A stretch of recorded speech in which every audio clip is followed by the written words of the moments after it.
ከእንግዲህ በኋላ ኢትዮጵያን ኤክስትራክት እያደረጉ ኢትዮጵያን በእንትን ሰፈር እያባሉ መኖር አይቻልም። ኢሳያስ እንኳን ደፍራ እኮ ተላላኪ ያለች ሐኪሞች የደሞዝ ጭማሪ ጠየቁ ሲባል ቤተ መንግስቱ ይሸጥ፣ አስተማሪዎች ኑሮ ተወደደባቸው ሲባል አድዋ ሙዚየም ይሸጥ።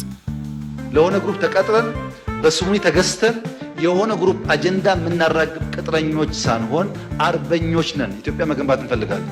ጣል ምናምን ልክ የደላላ አይደለም መርካቶ ደላላ አይነት ባህሪ ያዋጣል አይኑን በለው ምናምን እንደሚባለው ማለት ነው። ሀገር እንደዛ የሚያስማሙ ሰዎች ናቸው። ቀንዲሌ እነሱ ዋነኛ ቻናል ነው ታውቃላችሁ። ዋነኛ ዩቲዩብ ቻናላቸው ኤርትራውያን። ይሄ ልጅ መች ለጠፈር ጉዞ ተቻለ ብሎ ጠረፍ ሲል ነበርና እና ጠፈር ይላል። ያው የጠፈር ጠረፍ ነው እሱ የሚያውቀው።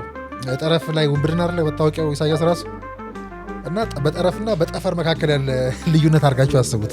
እድሜ ለአብይ አህመድ ይበል እንጂ ታሪካዊ ጠላት አማራ ነው ብሎ ሰነድ የጻፈ ሰው እኮ ነው ኢሳያስ ማለት። ሀውካ የኢትዮጵያ ፖለቲካ እንደዚህ ነው ብላችሁ ከመረመራችሁት ስትራቴጂስት ነን የሚሉት ሀገር ሆነናል የሚሉት ተንታኝ ነን የሚሉትን ሰዎች ስትመረምሯቸው ፖለቲካ ብለው እኮ ይሄንን ነው። አምጣ ቢባል ሄድና ዋልታ ፈልገው ነው የሚባሉት። ግን ስሙት እሴ ለምሳሌ ውስጥ እንደው የውጭ መመልከተን ውስጥ ብናይ እንኳን ለምሳሌ ውስጥ ያሉ ኃይሎች ለግብጽ የመላላካቸው ጉዳይ ለምሳሌ ሀገር ውስጥ ያለው ቴንሽን ዝም ብሎ እንዳይመስል ሙድካስናን እንደ ሙዳችን የምናወራው አይደል? እንደ የምናወራው እንደ ሙዳችን የምናወራው እንደ ዘመኑ እንደ ጊዜ የምናወራው ደማቅ ነበር ቦልድ የሆኑት ነው።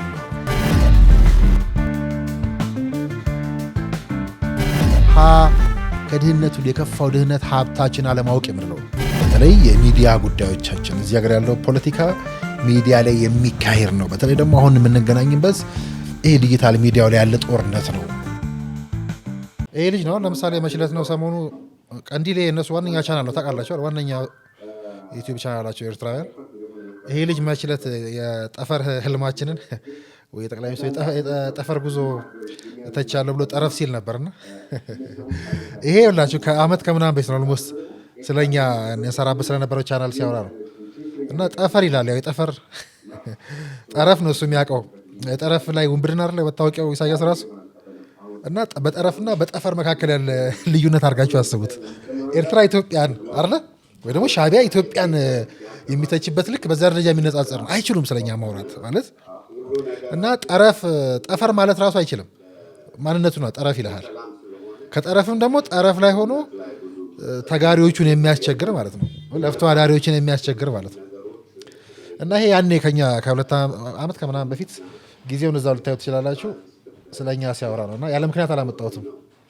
ስታሊን በቀይ ባህር ስሜ እንደሚያውቀው ሁሉ አላውቅም። እና ስታሊን እዚህ ጋር መሐመድ ሲል ራሱ ደንግጫለሁ ስሜ ሲጠራው ራሱ እና ደግሜ ሳይሆን ስሜ እንደጠራ ያወቅኩት የዋልታው ማናጀር ብሎ እንደሚተች ብቻ ነው የማውቀው። አምጣ ቢባል ሄድና ዋልታ ፈልገው ነው የሚባሉት። ግን ስሙት እሴ ለምሳሌ ውስጥ እንደው የውጭ መመልከተን ውስጥ ብናይ እንኳን ለምሳሌ ውስጥ ያሉ ኃይሎች ለግብጽ የመላላካቸው ጉዳይ ለምሳሌ ሀገር ውስጥ ያለው ቴንሽን ዝም ብሎ እንዳይመስል በየቦታው ያለው ቴንሽን ጉዳዩ የቋንቋ የምናምን በህዝብ ይሳበባል እንጂ ኢትዮጵያ ውስጥ ቀውስ ያለባቸውን ቦታዎች በሙሉ ብታያቸው ውሃ ሀብታችን ምናምን አለኝ እነ ግብጽ አሁን እንዳንሰራ እንዳናለማ የሚፈልጓቸው ጉዳዮች አሉ። ግን እኛ ሀገር ውስጥ ያለው ችግር የለም እያልኩ አይደለም። ችግሮች አሉ። ችግሮችን ሁልጊዜ ከመንግስት ጋር ተደራድረህ ወይ ደግሞ ህዝብን የሚወክል አጀንዳ ይዘህ መተህ ነው ለመፍታት የምትሞክረው ወይስ ሁሌ ወይ ኤርትራ ወይ ግብጽ የውጭ ኃይል ጋር ለመፍታት የምትሞክረው? ቶ እሱ እንደ ሶማሊያ ወሰደው። እኔ በእኔ እምነት አሁን እኛ ኢትዮጵያ የባህር በር አላት ይሁን ነበራት ምናምን ታሪኩን ቶ ወደ ኋላም ብንሄድ ብናመጣው ብዙ ግፍ አለ። ግን ታሪክ ለምን እንደምንተረከው እናንተ ኢትዮጵያ የባህር በር ያስፈልጋታል አያስፈልጋትም የሚሉ አካላት መጥተው ይከራከሩ። እስኪ አሁን ዓለም አቀፍ አጀንዳው እኮ ተቀይሯል። በፊት ምን ነበረ? የላትም ላንድ ሎክድ ካንትሪ ናት ምናምን እየተባለ ነው የሚጮኸው አይደል ነበረው። አሁን እኮ ይኸውልህ የመደራደር አቅማችን አሳድገን ምን ላይ ደረሰው ይገባታል ተደራደሩ ወደሚል ተመጣ። በእኔ እምነት ግን ይሄ አሁን ባይሆንም እንኳን ወደፊት ኢትዮጵያ የባህር በር ሊኖራት ግድ ነው። በእኔ እምነት ግን አሁን ኖሮናል። የባህር በር ግዴታ ስለሆነ ማለት ነው። ሰሜን ይኸውልህ ቀጠናው ላይ ያሉ ሀገራትን በሙሉ ያቸው ውስጥ ብዙ አቅፈው አዝለው የሚያስታጥቁት ኃይል አለ። ማንን ሊወጋ? ሁሉም ጋር የሆነ አማጺ ሰብስበው የውጭ ኃይልን የሚወጋላቸው ወደ ውስጥ የሚዋጋቸው ሳይሆን ወደ ውጭ የሚወጋቸው። ከዛም በኛ ውስጥም እኛን የሚወጉ ኃይሎች የሚያደራጁ ናቸው ዙሪያችን ያሉ በሙሉ ማለት ነው። ወይ መሐመድ ለማንኛውም ተመልካቾች የዋልታ ማናጀር ነው። የዋልታ ማናጀር አብዬ ሾመው የዋልታ ማናጀር ነው። ምን ይባላል አሁን አማጺ ነው እንትን የምታሳድግብን። አጠገቡ ያለው ብርሃኑ አይጠይቀው እንዴ? ብርሃኑ ነጋ እኮ አለ አጠገቡ።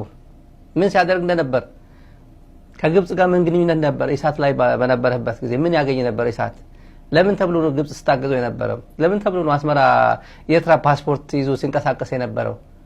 ኢትዮጵያን እየገነባ ነበር እንዴ?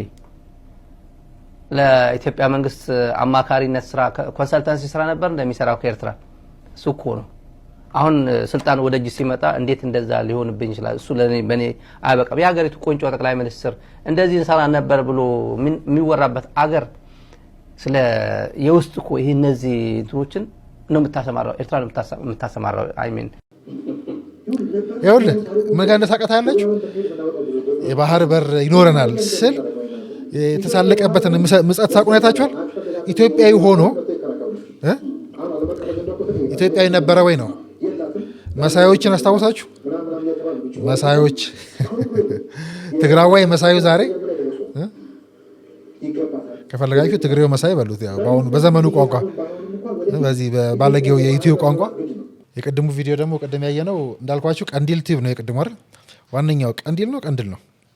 ያው ቀንድል ነው ባለበት በአማርኛው እነሱ አማርኛችን ይነግዱበታል እንጂ አይችሉትም እኮና ተናበው ነበር የሚሰሩት። ይሄ እንግዲህ ቢያንስ 10 ምናምን ቪዲዮ እንደምናየው እየመዘዝን ተናበው ማለት ነው። ቅድሙ ሆዲ አባውን ብለው የአጀንዳ ፕላስ አጀንዳ ሴት የምናደርግበት ፕሮግራማችን ነበርና የቀይ ባህርን አጀንዳ በነካን ቁጥር እግር በርግ እየተከተሉ የሚያጠቁሙ ሁለቱ ሚዲያዎች ነበሩ በየቀኑ የሚከፍቱትና እዚህ ውስጥ እንግዲህ የምታዩት ያው ለአጀንዳነት የሚበቃው የመንግስት ሚዲያ ዴይ ቱ ዴይ ቀይ ባህርኛ በሰራን ቁጥር አጀንዳ ፕላስ ላይ ቀይ ባህር አጀንዳ የቀጠናው አጀንዳ በተነሳ ቁጥር ተናበው ነበር እነዚህ ቪዲዮዎቹን እያሳዩ የሚያጠቁ። ሙድ ካስናል እንደ ሙዳችን የምናወራው እንደ የምናወራው እንደ ሙዳችን የምናወራው እንደ ዘመኑ እንደ ጊዜ የምናወራው ደማቅ ነበር ቦልድ የሆኑት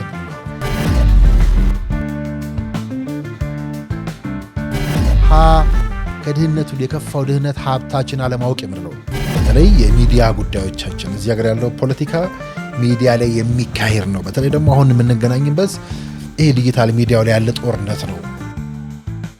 እንግዲህ የፍጻሜው ምዕራፍ አየን ባለፈው አይደል? የፍጻሜው ምዕራፍና የጦርነቱ ዋዜማ ብለን ሁለቱ እንዴት አለ ኤክስትሪም ላይ እንደሚገናኙ ባለፈው ያየውን የፍጻሜ ምዕራፍ ከመጨረሻው መጽሐፍ የተወሰደ ሲሆን የጦርነቱ ዋዜማ ብለን ደግሞ ያልነካ ነው አለ። የጦርነቱ ዋዜማ በጣም ደግሞ ተገጣጥሞልናል። ዛሬ ካለንበት ትኩስ ጉዳዮች ጋር ሁሉ ይያያዛል እና የጦርነቱ ዋዜማ የሚለው መጽሐፉ ሲጀምር ደግሞ የጦርነቱ ዋዜማ ይሄ ነው እና የጦርነቱ ዋዜማ ወደ 4 ኪሎ ወደ 4 ኪሎ የሚደረግ ጉዞ ነው እና ጉዞ ወደ 4 ኪሎ ይላል እና ቀጠሮዬ ከመሪው ጋር ነው የሚለው።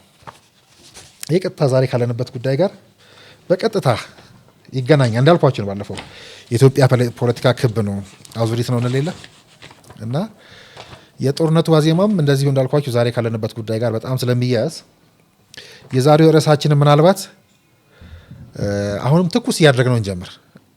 ክብ ነው የኢትዮጵያ ፖለቲካ ካልመረመራችሁት፣ ካልተከተላችሁት አሁን ሰሞኑ አንዳንድ ሰዎች እነኚህ ጉዳዮች ስንነካካ ይሄ ዘሌትዘም ቲዮሪ የሚባለው መተውና መርሳት ይለያያሉ። እሱም በኋላ ልነካው እንችላለን። ግን ዞሮ ዞሮ ትኩስ እናድርገው አጀንዳውን። አሁንም በጣም ለምሳሌ ዛሬ ጠቅላይ ሚኒስትሩ የት ናቸው? ጣሊያን ሄዷል። ስለዚህ ምን ልለው እንችላለን? የዛሬ ጉዳያችን ለምሳሌ ጣሊያን የደረሰውና ጣሊያን የረሳው ገብታችኋል? ጣሊያን የደረሰውና ጣሊያን የረሳው ከፈለጋችሁ ደግሞ በኋላ ስናሰፋው ጣሊያን የረሳውና ጣሊያንን ያረሰረሰው ጉዳዩ ከየት ነው? ወደ ጣሊያን ሄዱት ከፈረንሳይ። እሱን ያዙልኝ። ስለዚህ ፀሐይ የጠለቀበት እና ፀሐይ የወጣለት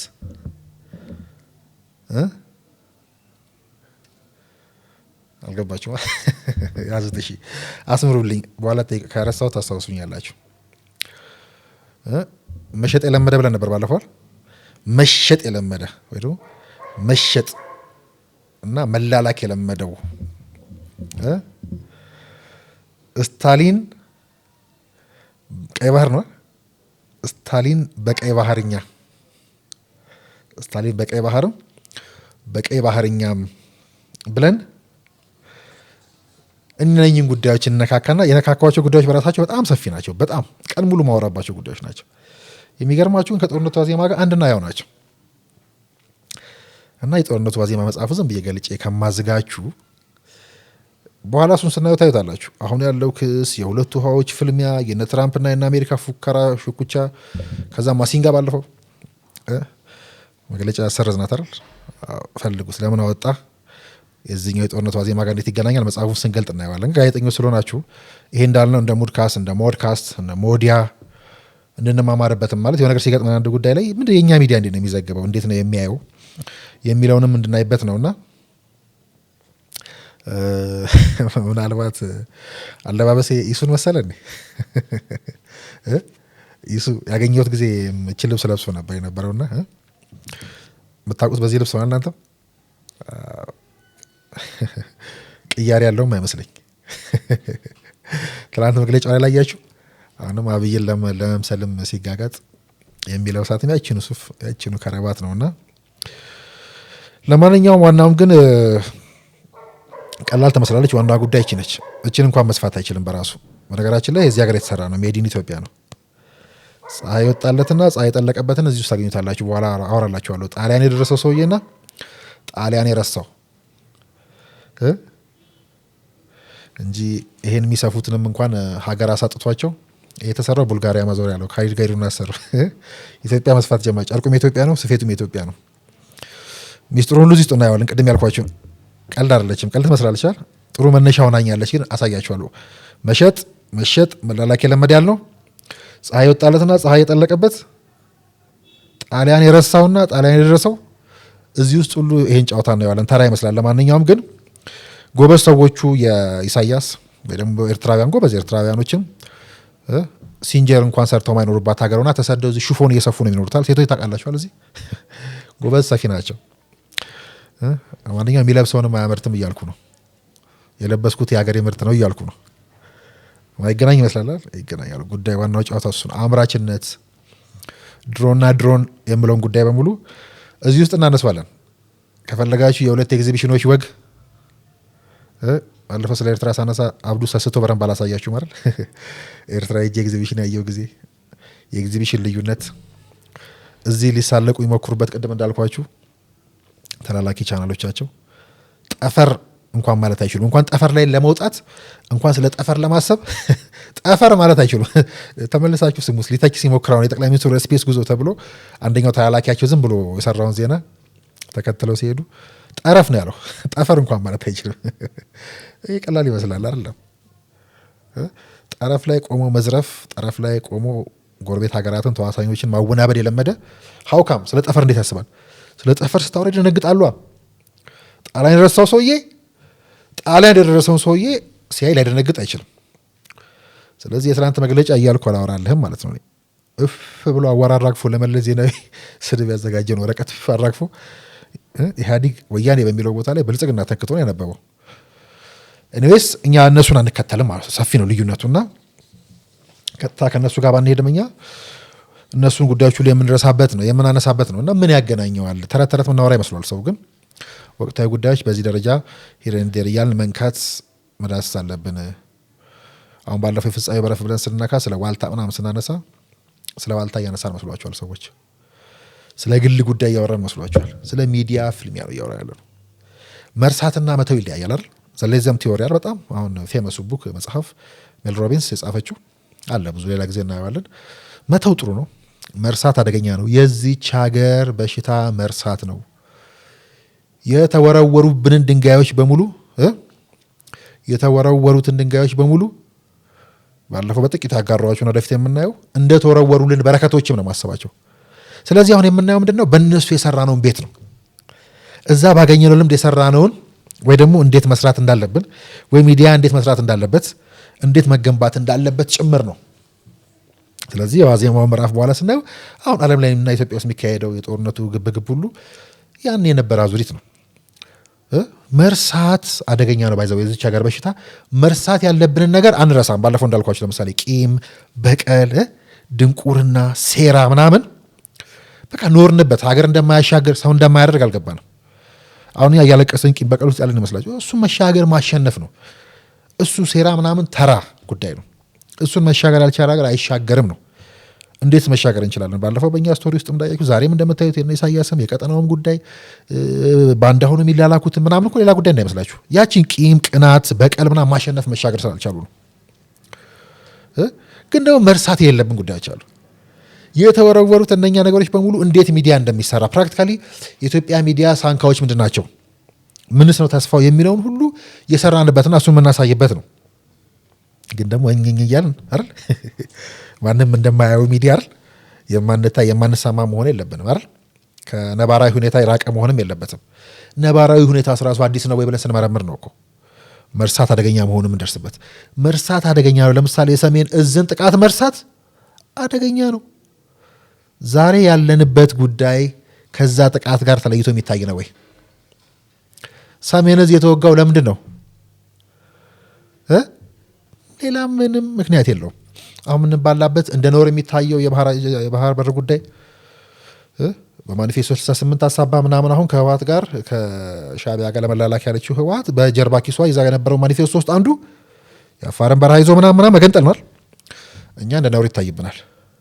መርሳት ማለት ስታሊንን በቀይ ባህር አይደለም ስሙ ስጠራ ሶሪ እንደዚያ ሰዎች ስም አልጠራም። ለእኔም እኔ እንኳን ለእናንተ ለሚዲያ ለእኔም ይመጥናሉ ብዬ ስለማላስብ፣ ግን ደግሞ ጉዳዩ ባለፈው መርሳት ማለት ለምሳሌ እንደ ተቋም እንደ አጀንዳ እንደ ተቋም ኃላፊ እንደ ሚዲያ ነው ብላችሁ ያነሳነው ጉዳይ ብቻ ከሆነ በእኛ ላይ የዘመተውን ስታሊን ዛሬ ቀይ ባህር ሲሆን የኢትዮጵያ ሚዲያ ደንቆሮ ስለሆነ እንጂ በዚህ አጀንዳ ላይ የኤርትራ መንግስት የኤርትራ ዩቲዩብ ቻናሎች እና የኛ ይመስሉ የነበሩ መሳዮች ባለፈው እንዳልኳችሁ ጋዜጠኛ መሳዮች፣ ኢትዮጵያዊ መሳዮች፣ አማራ፣ ኦሮሞ፣ ትግሬ መሳዮች እንዳልነው ማለት ነው አይደል?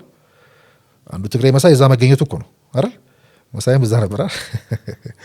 መሳዮች ናቸው። አየህ መሳይ ስትሆን አሁን እናንተ ስታሊን በቀይ ባህር ነው እያላችሁ ያላችሁ፣ እኔ ደግሞ ስታሊን በቀይ ባህርኛ በዋልታ ማሳያ ከፈለጋችሁ እያየን እንዳለ ነው። በመሀል ስንጀምርም ቅድም እንዳየ ነው በየገጹ እንደምታዩት በቀይ ባህርኛ ማለት ነው ማለት ነው።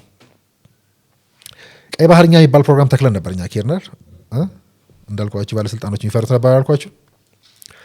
በነገራችን ላይ አሁንም ደመቅ አድርገን እናገርባለን።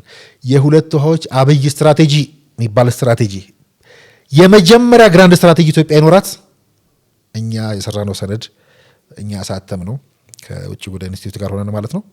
የሁለት ውሃዎች አብይ ስትራቴጂ የሚባለው ነው የኢትዮጵያ ግራንድ ስትራቴጂ የሚባለው የመጀመሪያው የታተመ ስትራቴጂ የመጀመሪያው የኢትዮጵያ በሁለቱ ውሃዎች ላይ የሚያጠነጥን ስናስመርቀው አንዲት ባለስልጣን ዝር አላለም። ካያችኋቸው መድረክ ላይ ካያችኋቸው 3 እና 4 ባለስልጣናት ውጭ ስማቸውን ማልጠራ ያው በቪዲዮ ያዩታል፣ ግን ስለሚነክሱባቸው ስትራቴጂውን ለመግዛት የደፈረው የመንግስት ተቋምና ሚኒስትሪ ኢትዮጵያ ውስጥ 5 አይሞላም ወይ ደግሞ ከ5 አይበልጥም።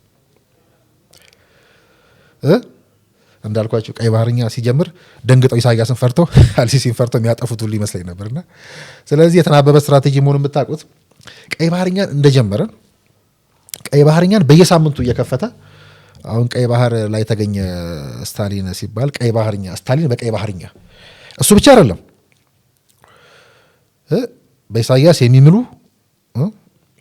በኢሳያስ የሚማልሉ ብዙኛ 18 ዓመታችን ላይ ኤርትራ ፊያሜታ ምና በኖሮማ ማለን ኤርትራዬ ምናምን እንደምንለው ለዋላዊነት ገደል ገብቶ በህፃንነታችን እንደምንማልለው 18 ዓመታችን ላይ ቆሞ የቀሩ ዘፋኞች አሉ። ኤርትራዬ ምናምን እያሉ የሚማልሉ ደንቆሮች ማለት ነው። ከዛ ለነሱ የሚላላኩትን በሙሉ ሰዱ እንጂ ስለ አንድ ደንቆሮ እያወራሁ እኮ አይደለም። እንደነዚህ አይነት ሰዎች እኮ ማይክ እነንትና በማይደርሱበት ይቀመጥ ነው የሚባለው አይደል? ማይክ ለክብሩ ሲባል እነሱ ጋዜጠኛ የመሰሉበት አንደኛ የኤርትራን ውድቀትም ሆነ የህወሓትን ውድቀት የምታዩት እንደነኚህ ባሉ አክቲቪስትም አይደሉም ፎርታት ማተር ምራቅና ምላስ ብቻ ያላቸው ምንም ማሰላሰል ውስጡ የሌለበት እነሱ እጅ ላይ መውደቃቸው የሚነግረን ነገር አለ። ከዛ በላይ ግን ስታሊን በቀይ ባህር ከመገኘቱ በላይ በቀይ ባህርኛ ላይ ተከታትላችሁ ብታዩ በየሳምንቱ እንደምታዩት የሚደነግጡት የቀይ ባህርና አጀንዳ ስናነሳ ከአንደበታቸው በሚወጣው በሚሳለቁበትና የሚገረሙበት ሳቅም የባህር በር ባለቤትነት ጥያቄ ስታነሱ ይገባናል ስትሉ አለን ስትሉ ኖረን ስትሉ ነው። ስለዚህ መርሳት እነኝንም ሁሉ መርሳት ማለት ነው። እኛ ደግሞ እነኝን አንረሳም። ለምንድን ነው እንዳልኳችሁ የኢትዮጵያ ሚዲያዎች ማንም ከፍቶ አጀንዳ ዩቲዩብ ሊሰራባቸው የሚችላቸው ሚዲያዎች አልነበሩም። ታውቃላችሁ። በአግባቡ ሰራን ብለን ባናስብም ግን በየሳምንቱ አጀንዳ ፕላስ ላይ ልጆች ሲሰደቡ እንደምታዩት እኔም ስሰደብ እንደምታዩት የሚናበቡት ማን ናቸው? ለምሳሌ የእነሱ ቀንዲል ምናምን የሚባለው ዩቲዩብ ይጀምራል። ስታሊን በየሳምንቱ ቀይ ባህርኛን ፍሬም እያደረገ አጀንዳ የሚያስደነግጣቸው ነው የላኩብንን ሰዎች። ስለዚህ በቀይ ባህር ከመገኘታቸው በፊት እነኚህ በቀይ ባህርኛን መሰል ጉዳዮች ላይ መሰል አጀንዳዎችን ያስጠሉበት ልክ ቅድም እንዳልኳችሁ መሰል መድረኮች ስናዘጋጅ ለመገኘት መፍራታቸው አድዋ ሙዚየም ታስታውሳላችሁ። የመደመር ትውልድ ላይ የቀጠናውን የመካከለኛው ምስራቅ ጉዳይ ላይ እንዲህ ውይይት አድርገን ነበር። ደፋር የሚባሉ ወጣት 5-6 አመራሮች ነው የተገኙት። አንድም ሚኒስትር አልተገኘም።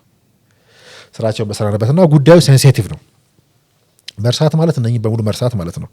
መርሳት ማለት ለምሳሌ ባለፈው እንዳነሳ ነው እኔ ባልታ ሲሄድ ተናቦ የተሰሩትና በውህደቱ በምናም ሂደት ውስጥ ሁሉ የሰሩትን ሰዎች ከዛም ዛሬም የነ ኢሳያስን መግለጫ አስደማሚው እያሉ የሚያጋሩትን መሰረተ ቢሶች ፌክ ቼክ ነው ፋክት ቼክ ምናምን እያሉ የሚሰሩትን መርሳት ማለት ነው። እነኚህ ሰዎች እኛ ስንሾም ምን ነበር ያሉት? እኛ በውህደት ሂደት ውስጥ ምን ነበር ያሉት? በእኛ ተቋም ላይ ምን ነበር የሚሰሩት? የተናበበ ነው። ይሄ ማለት በኋላ የፍጻሜ ምዕራፍ ላይ ሳነሳላችሁ ነጃዋር ነያየ ሰው ምናምን ስለ ግድቡ ስለ ቀይ ባህር እንዴት ይጽፉ ነበር የሚለውን ሁሉ የምናይበት ነው። አንዳንድ ጉዳዮችን መርሳት እነኚህን ጉዳዮች በሙሉ መርሳት ማለት ነው። ቀይ ባህርን መርሳት ማለት ነው። ሀገርን መርሳት ማለት ነው። ፓወርንም መርሳት ማለት ነው። እና እነኚህ ሁሉ ጉዳዮች የሚታዩበት ስለሆነ አንዳንድ ጉዳዮችን አንረሳቸውም። የማንረሳቸው ደግሞ ለምንድን ነው? እንዴት ቤት እንደሚሰራባቸው ስለምናሳይ ለመስራትም ስለሚጠቅሙ ነው። እና ቤት እየሰራን ስለምናይባቸው የተወረወሩብንን እንደተወረወሩልን አስበንም እንዴት ቤት እንደሰራንባቸው ጭምር ለማሳየት ነውና የሁለት መሪዎቹን ወግ ቅድም እንዳልኳችሁ የሁለት ኤግዚቢሽኖች ወግ እያልኩ ማነሳዋለሁ። እንዳልኳችሁ እኛ ኢትዮጵያ ውስጥ የሚካሄዱት የረቀቁ ኤግዚቢሽኖችን ያቸው ዝም ብሎ ኤግዚቢሽን ብቻ አይደለም፣ አቅም መፍጠርም እዛ ውስጥ አለበት። እዛ ነግሬያቸዋለሁ። እንዴት ጠቅላይ ሚኒስትሩ ገና የሆነ ተቋም ዳይሬክተር እያሉ ሊሰሩት የሚሞክሩት መኪና ለሀገራት መሪዎች የሚያስጎበኙት ነው። እነሱ የሀገር መሪ ሆነው ባለፈው የሄድኩ ጊዜ እንዳየሁት ፎቶዎቹ ላይ እንደምታዩትና ስለዚህ እነዚህን ጉዳዮች ሁሉ የዛሬ ጉዳይ አዲስ ናቸው ወይ? አሁን ቀጠናው ላይ የሚካሄዱ ጉዳዮች አሁን የነ ኢሳያስ መግለጫ የነ ኢሳያስ ፉከራ አዲስ ነው ወይ? በፍጹም አለ። የእኛ ተላላኪዎች እዛ እንዳሉት ሆኑ በኢሳያስ የሚማልሉት በኢሳያስ የሚምሉት ለሱ የማሉት ሲያኮርፍ የሚያኮርፉት ብዙ ነፈዞች ሁሉ እዚህ ውስጥ ያሉበት ነው እና ከፈረንሳይ ወደ ጣሊያን ከዛ ትላንት የኢሳያስ መግለጫ ምንድን ነው ከኛ ጋር የሚያገናኛቸው? ወደ ፍጻሜ ምዕራፍ ከመሄዳችን በፊት ጉዳዩን ትኩስ እያደረግነው እንሂድ እና አርቲፊሻሎቹና አርቲፊሻል ኢንተሊጀንስ እያልኩ የምጠቅሰዋለሁ በኋላ እናየዋለን። ይህ እስከ አድዋነት የቀዩ ምዕራፍ እያልኩ ብዙ ጊዜ የማነሳላችሁ ያፌ ጀምሩት ስላችሁ የነበረው ጋር ሁሉ የሚያያዝ ነው እና ምናልባት ቀዩ ምዕራፍ አሁን ቀይ ባህር በጣም ፍጹም ደምቆ የሚታይበት ጊዜ ካለ ከምንም ጊዜ በላይ አሁን ነው ብዬ አስባለሁ። እና ስለ ቤተ መንግስቱ ይሸጥ ምናምን ሲሉም ነበር። እነሱንም ሁሉ እናነሳለን። የስፔሱንም ጉዳይ ጊዜ ካለን እናነሳለን። ሙድ ካስናል እንደ ሙዳችን የምናወራው አለ እንደ ሙዳችን የምናወራው እንደ ዘመኑ እንደ ጊዜ የምናወራው ደማቅ ነበር ቦልድ የሆኑት ነው።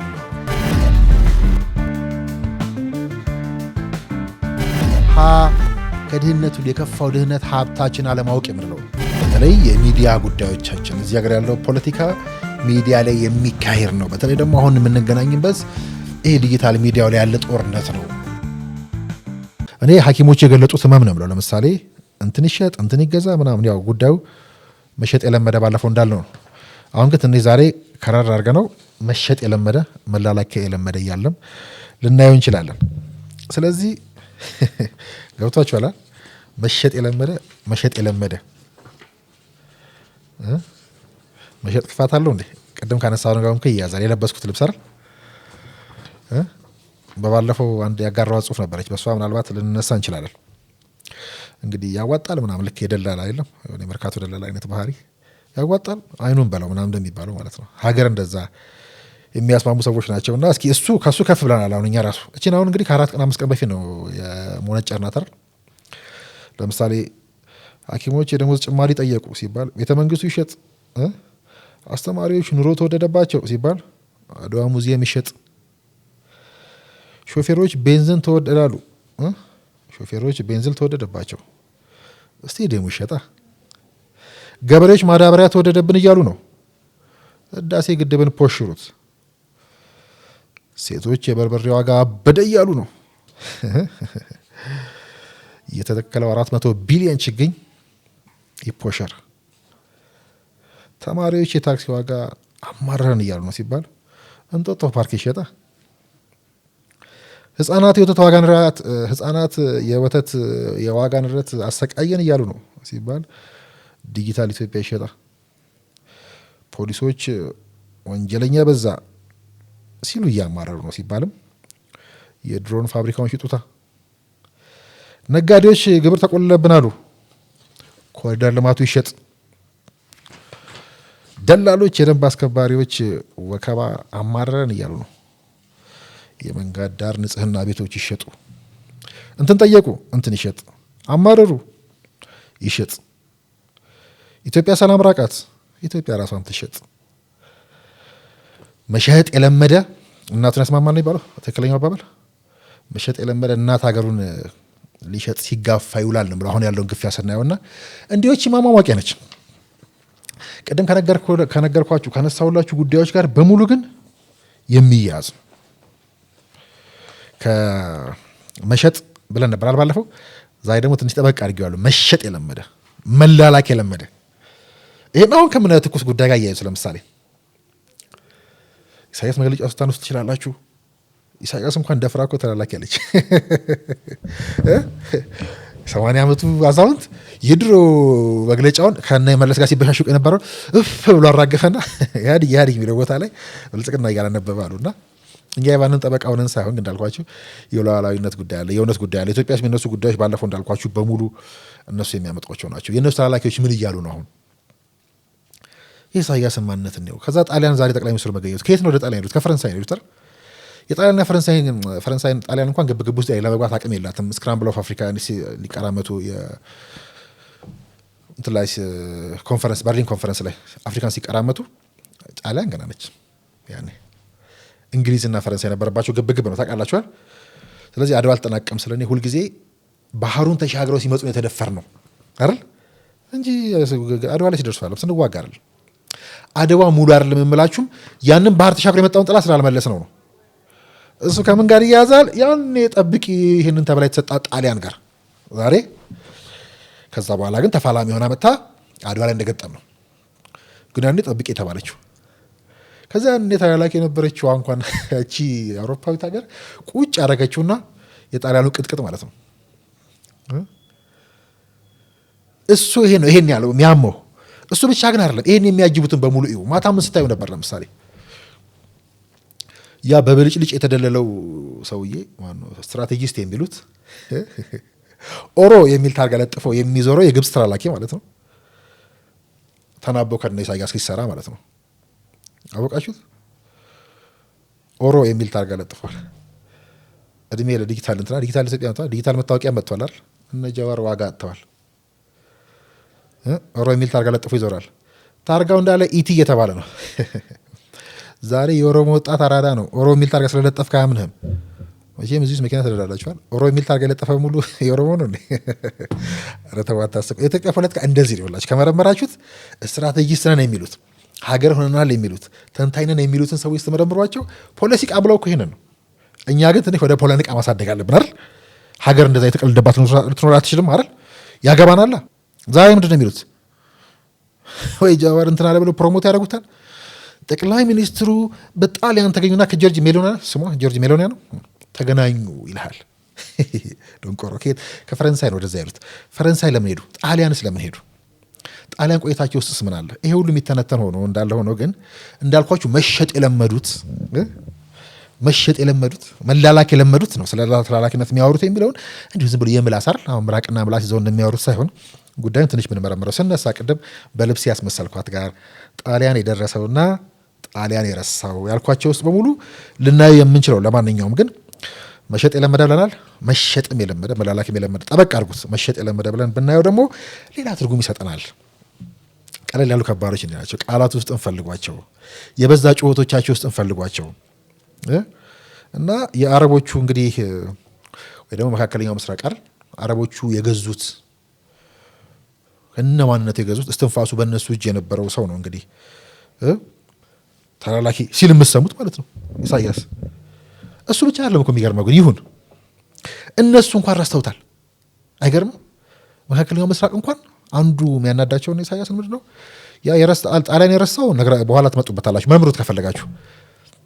እነሱ ገትረውት ሄዱ። ለእነሱ እንኳን ያልሆነ ላስገነጠሉት የአሜሪካና አሜሪካና እንግሊዝ እንኳን የማይሆን ስርዓት መሆኑ እንደተጠበቀ ሆኖ በተላላኪነት የሚከሳችሁ እኮ እዚህ መካከለኛው ምስራቅ አንደኛ መንግስት አሁን ለምሳሌ አብይ በመካከለኛው ምስራቅ ጉዳይ ላይ ሲቀድም ስትራቴጂስት ነን የሚሉ ሰዎች ይመጡና መካከለኛው ምስራቅ ነው ረስተናት ነበር ይሏቸዋል። ከዛ ተመልሶ ይመጡና የዋዜማው ላይ እናየዋለን የአረብ ተላላኪ ይሏቸዋል። አረብንም አለማወቅ አረብንም በአግባብ አለመጠቀም ከዛ በአረብ መረሳት ደግሞ ማሰባችሁ አንተ በምትለው ኢሳያስ እንግዲህ እነሱ ሎሌ ነው አይደል? እነሱ እንኳን እኮ ረሱት አትሆነንም አሉት። ቢንዛይድ ዩኤ እንግዲህ በጣም ኢንቨስት የምታደርግ ሀገር ነበረች አይደል? እኔ ሄጃለሁ ብያቸዋለሁ። ያረፍኩት እነሱ አየር የሰሩት አሰብ ላይ የምታርፉበት ራሱ እነሱ የሰሩት የኤሚሬትስ ቤዝ ነው። እንደዛ በብቸኝነት ኢንቨስት አድርግ የነበረች ሀገር በቃ አትሆነኝም ብላ የተወችው የረሳችው ቋንቋውን ማንነቱን ሽጦ አረብ ነኝ ሌላ የሚሞክር ተላላኪ ይህን ሲያነሳ ማሰብ እሱን ተውት፣ እኛ ያገባንም እሺ እንበል። እነሱን እንኳን ይዞ መቆየት የማይችል ከዛ ዛሬ እኛ የምንከሰሰው በዩኤኢ መሆኑ ለመላላክ እንኳን አቅም የለ። ለመላላክ ራሱ አቅም ያስፈልጋል። ባይዘው ታውቃላችኋል። ተላላኪ የሆነ ሀገር ሰጥተኝ እኔ ምን ላደርገው? ግን ጥሩ ተላላኪም አይደል ጥሩ ሻጭም መሆኑ እኮ ይጠይቃል። የምትሸጠውም ሳይኖርህ ከዛ ለመሸጥም ገበያ ወጥተህ ለመላላክም ወጥተህ አይ ለመላላክ እንኳን አትሆንም ስትባል አሰባችሁታል? እንደዛ አይነት ሰው ወጥቶ ስለ ኢትዮጵያ ግን ብለው ገብቷቸዋል። ከሱ በላይ አረብ ተላላኪ አልነበረም እና ያስገነጠሉት ምዕራባውያንም እንደዚህ ተስፋ ቆርጦ እንዳልኳችሁ ወደ 4 ኪሎ ጉዞ የጦርነቱ ዋዜማ ላይ እናየዋለን አይደል? የእነ እንግሊዝ ሚና አይደል? የእነ አሜሪካ ሚና ምን ነበር? የትውልድ አደራ የራስ መንገሻ ስዩም የአፄ ዮሐንስ የልጅ ልጅ ግቡና አንብቡ መጽሐፋቸው የትውልድ አደራ ላይ አለላችሁ። ብዙ መጽሐፍ እንዳለ የተከመረው መጽሐፍ ይነግራችኋል። ምዕራባውያኑ ሴራ በኤርትራ መገንጠል ላይ የተፈራረሙት እንግሊዝ ታውቃላችሁ። ሲያፈራርሙ ሲያስገነጥሏችሁ ያስገነጠሉት እንኳን ተስፋ የቆረጡበት በተላላኪዎች የተገነጠለ ለተላላኪዎች ያደረ የማለ ግን ተላላኪዎቹ ራሱ አቁሞ የረሱት ባለፉት አስተሳሰላችሁ ጣሊያን ሄዶ ኢሳያስ 11 ቀን የቆየው 14 ቀን አስባችሁታል? የኢትዮጵያ ጠቅላይ ሚኒስትር 11 ቀን ስንት ቦታ እንደሚሄድ አስቡት። ኢትዮጵያ በ11 ቀን አክቹዋሊ ረስተውት ነው የገነጠሉትን ሀገር ረስተውታል አይሆንም ብለው እሱም ሄዶ እዛ ደጅ ገትረውት ፕሮፐርሊ ማውራሳ ኢሳያስ 1 ቀን ከሀገር ወጥቶ ማያደርሰው አይደል ማለት 11 ቀን ምናምን የቆየ ጣሊያን እሱንም አገናኙት። ከዛ ይሄ ሁሉ ዘመን ደግሞ የረሳችሁ ከዛስ ደግሞ ይነግዳሉ እኮ የአሰቦች አፋሮችን ይሸጡላቸዋል። ከአፋሮች ገዙት ጣሊያኖች መሬቱን ይሏቸዋል። ከዛ የአፋር ባላባት ይሏቸዋል። እነሱ ፊያስ ይነግሯቸዋል። አሁን ያ የሚወቀሰው ሰውዬ የእሱ የልጅ ልጅ ያለና የአያቴ አጥንት ይረፍበት በሰላም ይረፍበት ተዉት ይላል። ምንም የተሸጠ መሬት የለም፣ የሚሸጥም መሬት የለም። ባህር አይሸጥም። ዩሲ መሸጥ መግዛት ምናምን የሚለው ተላላኪ የሚለው ውስጥ ሁሉ ከዚህ ደግሞ እኛ የእኛን ቅድሚያ የእኛን ብልጫ ከዛ በአደባባይ ለማንም የሚላላክ መንግስት ከእንግዲህ አይኖርም፣ የትም አታገኙም፣ አትፈልጉ የሚል መሪ አሳይልኝ አብዶ ፈለ ከየመድረኩ በፓርላማው ፊት በመጽሐፉ ከእንግዲህ የተላላኪ መንግስት እዚህ ቀጠና ላይ አይኖርም ብሎ ደፍሮ ተናግሮ ብቻ ሳይሆን በእነኚህ በላኪዎቹ ፍልስፍና መንካት ነውር ነው የተባለውን አባይንም የቀይ ባህርንም ጉዳይ እየጨረሰ ያለው ሰውዬ እየጨረሰች ያለችው ሀገር አንጽሩት። ጋዜጠኛ ናቸዋል። እዚህ ውስጥ ሁሉ ነው የሚፈለገው የክሱ እውነት ለቅሶውን በሙሉ ደግሞ ከዚህ የራቅ አይደለም ብያቸዋለሁ። የሁለት ውሃዎች ጉዳይ ነው የሚያባላን የሚያስበላን። ጥንቃቄ የሚያስፈልገው ግን ከእንግዲህ በኋላ ኢትዮጵያን ኤክስትራክት እያደረጉ ኢትዮጵያን በእንትን ሰፈር እያባሉ መኖር አይቻልም። እንደዛ አይቻልም። ኢትዮጵያን አክብሮ የኢትዮጵያን ጉርብትና ወዶ ከኢትዮጵያ የሚደረግ ጥቅም ማንኛውም ነገር ካለ በደስታ ችግር የለውም። በምዝበራ ግን መሆን የለበትም። ከዚህ ውጪ ከምዕራቡም ከምስራቁም ተባብረን ሀገር መገንባት ነው የምንፈልገው። እኛ ቅጥረኞች አይደለንም። ለሆነ ግሩፕ ተቀጥረን በስሙኒ ተገዝተን የሆነ ግሩፕ አጀንዳ የምናራግብ ቅጥረኞች ሳንሆን አርበኞች ነን። ኢትዮጵያ መገንባት እንፈልጋለን። ይሄን አምኖ ያከበረ ማንም ሀገር በከፍተኛ ደስታ አብረን መስራት እንፈልጋለን። ከየትኛውም ዘመን ማንኛውም ዘመን ማድረግ ያልቻለውን ዘመን የእኛ ትውልድ ይሄና የእናንተ ትውልድ ወይ ደግሞ ይሄ ለውጡ መንግስት ከፈለጋችሁ መሪው በሉ ፊት አውራሪ ስለሆኑ የሁለት ውሃዎችን ጥያቄ የመለሰ ብቸኛው ትውልድ ነው። የሚያስበሉን የሚያባሉን የተላላኪ ማዕት የሚላክብን ተላላኪ የሚሉ ተላላኪዎችን በሙሉ የሚያግተለትልብን ሌላ ጉዳይ እንዳይመስላችሁ ይሄው ነውና እዛ ውስጥ ሁሉ ተላላኪው ማን ነው ሚለው መመርመር ይቻላል። ሰሞኑ የአሜሪካ መግለጫ ውስጥ ፈልጉት ከፈለጋችሁ። አረ የአሜሪካንን መግለጫ ያስቀየረችው ሀገር ናት ተላላኪ የምትባለው ሌላ ሀያሉ አሜሪካ። የዋዜማው ምዕራፍ ስነሳ ወደ 4 ኪሎ እየኩን አልኳችሁ። ትራምፕ ሲፎክር አብይ ስቃል ያልኩት ማለት ነው። ማሲንጋሮ ጦቶ አረማታር ማረም ብቻ አይደለም የድሮን ጨዋታ መሆኑ ደግሞ ሌላ ድሮን ብለው ይወስዳቸዋል። ጦርነቱን ያንዴና አሜሪካ ሰሩና አሁን በህዋትም ተስፋ ቆርጧል እኮ ታውቃላችኋል። አሜሪካ ኢሳያስ ድሮ በቃ ገንጥለው ረሱት። በቃ እንዳልኳችሁ ጣሊያን እንደደረሰውና ጣሊያን የረሳው የሚለውን ስፈልጉት እውነቱን ይሄ ድሮን ያባንናቸዋል። ቅድም ያልኳችሁ ነው ስነሳ ስለዚህ ልብስ አወራር አምራችነት እያወራው ነው ጓደኛዬ። ስለ ድሮን እያወራው ነው። ፀሐይ የጠለቀችበትና ፀሐይ የወጣችለት ያልኩ ለውዳሴ መስሎ ነው ካድሬ ሆኜ ፕሮፓጋንዳ ልሰራ። እሷም ቅድም የለበስኩት ልብስ የተመረተ ነው ስልህ 17-18 ዓመት ቀድሞ እነ ኤርትራ የማይታጠቁትን መሳሪያ መስራት አለብን የሚለውን አብይ እየነገርኩ ነው። ፀሐይ አምራችነት ያኔ ጣሊያን ስትወጋን መልሳ ልትወጋን ስትመጣኛ በቆመን የቀረንበት መልሳ ልትወጋን ስትመጣና እኛ ዛሬ እኮ በአምራች ዘርፍ እኩል ነን። ፀሐይ ጃንሆይ የሞከሯት ፀሐይ አውሮፕላን ጣሊያን ወሰዳታል። አሁን ኢሳያስ ያኔ 11 ቀን ቆይቶ መጣ ጣሊያን አይደል የሚያናገረው ራሱ አጥቶ ማለት ነው የሚሰማው አጥቶ። ሰውየው ከፈረንሳይ ነው ወደ ጣሊያን ሄደው አያዩት። የሚለያዩ ጉዳይ ነው ሁለቱ። ጣሊያን ሲሄድ ራሱ ለምሳሌ ጣሊያን የደረሰው እያቸዋለሁ ጣሊያን ያረሰረሰው ብለን እንዲያው እስኪ ካድሬዎቹ እንኳን በዚህ ደረጃ ማወደስ አይችሉም እንበልና ምን ማለት ነው? ፀሐይን ተደራድሯ መጣል ጠቅላይ ሚኒስትሩ ተደራድሯ መጥቶ አሱቦ የታስቀመጣት አድዋ ሙዚየም መቀመጡ ዝም ብሎ ይመስላችኋል? ቅኔ ነው።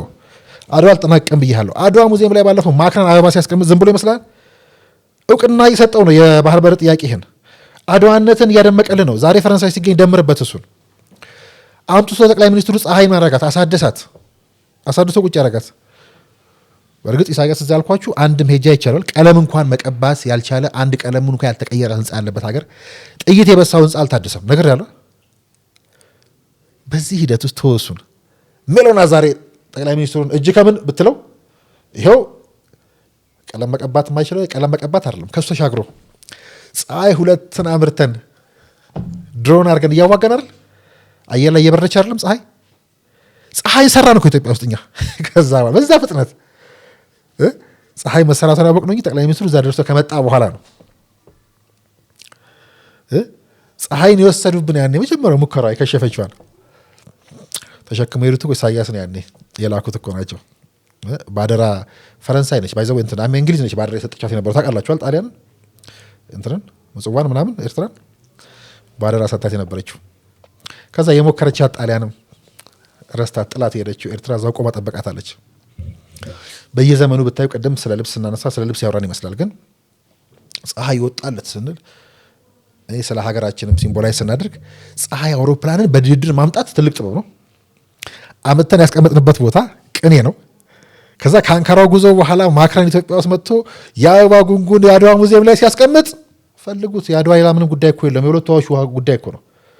የናይል ቤዝንን የናይል ምንጭ ለመቆጣጠር አውሮፓውያኑ ያኔ ባደረጉት ፍልሚያ በመጡ ጊዜ ስዊዝ ካናል ላይ እንግሊዝ ምናምን የበላይነቱን ይዛ ሱዳን ላይ እነ ፈረንሳይና እንግሊዝ ሲፋለሙ በኋላ ፈረንሳይ ትንሽ ሚኒሊክን አግዛ የአድዋ ጦርነትን ተዋግተን ከዛ ያንም እኮ በጅቡቲ በኩል ነበር የገባው።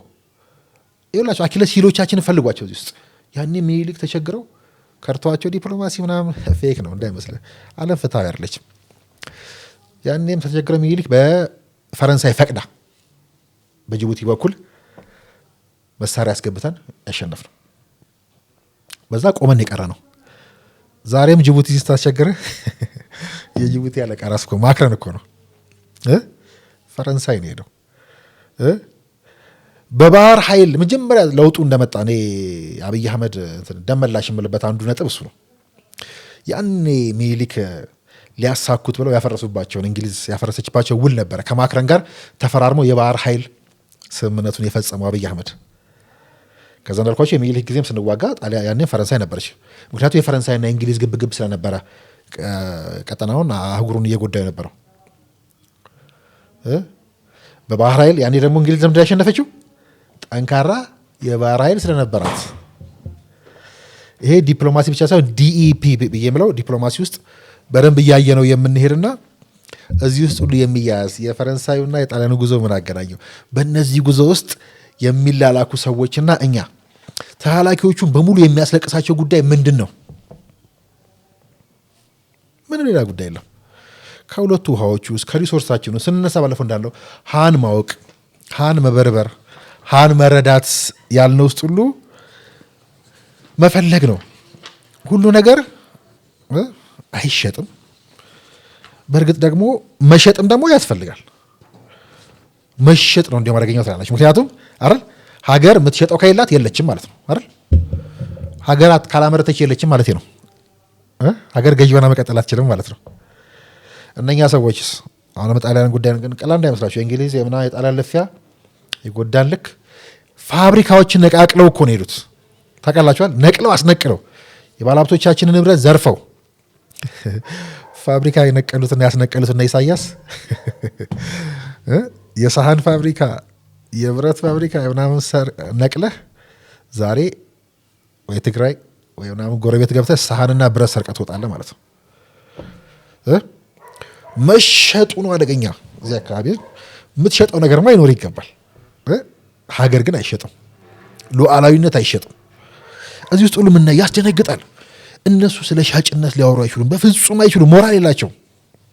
ሙድ ካስናን እንደ ሙዳችን የምናወራው እንደ የምናወራው እንደ ሙዳችን የምናወራው እንደ ዘመኑ እንደ ጊዜ የምናወራው ደማቅ ነበር ቦልድ የሆኑት ነው።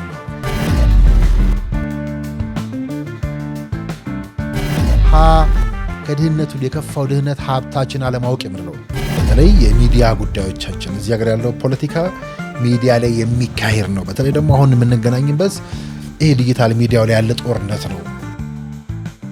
ጉዳዮቹን እንዳትነቅሉ ሀብቶቻችን ውሃዎቻችን ያሉበት ዓለም እንድንነካቸው ማይፈልገው እዚህ ተላላኪ ፈልጉት። ዓለም እንዳትነኩ ያለንን ደፍረን የነካ ነው እኛንን ተላላኪ የምንባለው ማለት ነው። ከደፋሮቹ ጋር ትከሻ የተለካከው ማለት ነው። ከነ ፖምፒዮ ጋር ሱዳን ላይ እኩል የቆመውን መሪ ማለት ነው ተላላኪ ብሎ የሚከሰው እሱስ። እነኚህ በሙሉ ለዚህ ለጃጀ ሰውዬ 80 ዓመት አዛውንት ብቻውን የአንዲት አዛውንት ሀገር ሆና የቀረች ሀገር መሪ ተላላኪ። እሱ የማን ተላላኪ ነው? እንዳልኳቸው ማንነቱን እንኳን ቀይሮ አረብ ነኝ የሚል አረብን እንኳን በአግባቡ የማይጠቀም አረቦች እንኳን አትሆንም ብለው የተዉት ማለት ነው። እኛ የሚረብሹን በሙሉ ደግሞ የዚሁ ተላላኪ መሆናቸው መሸጥ የለመዱ መሸጥ ምን መሆን በአግባቡ ያልገባቸው ማለት ነው። ለዛ ነው ምርጫ የምሰጠው። ምናልባት ጊዜ ካለኝ እመለስበታለሁ። ግን ምርጫው የኛ ነው። እሳት ወይ አበባ አይደል ያሉት እነኛ ድንቅ ሎሬት። ስለ እሳት ወይ አበባ ብቻ ስለ እሳቸው ላወራ አይደለም። በእርግጥ አሁን የምናወራው ጉዳይ ሁሉ ግልጽ ነው። እሳት ወይስ አበባ? ምርጫው የኛ ነው። እንዲሁ ዝም ብሎ በንጹህ አይን እንኳን ብናየው ቅድም ያልኳቸው ኃይሎችን በሙሉ እውነታውን ጠቅለን እዚህ ማየት እንችላለን ማለት ነው። ጣሊያን የደረሰው ጣሊያን የረሳው ፀሐይ የወጣለት ፀሐይ የጠለቀበት በሰው ቋንቋ ለማውራት ነው አይደል? ፖለቲካ ራሱ ትንሽ አኘው ደረቅ ይሆናል። አጉል ፕሮፓጋንዲስት ለመሆን ስንሞክር ነው። ንቃትም ውስጡ ያለበትም ፖለቲካም አይደለም። እና እንዲሁ ልፊያውን ትተን እስኪ ነፃ ሆነን እንዳልኳችሁ ቅድም ኦሮ አማ ምናምን ቤንሻ በሚል ታርጋ መነገድ አይቻልም። በቃ ግን ጥል ታረጋለህ። ታርጋውን ማንነቱን ታየዋለህ። ፋቅ የነቃ ትውልድ እሱ ነው።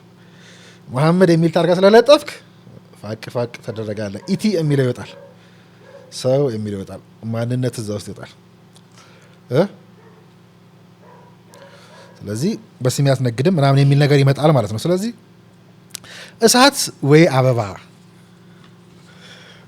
እሳቱ ማን ነው እንግዲህ የእሳቱ መንደር እንዳልኳችሁ።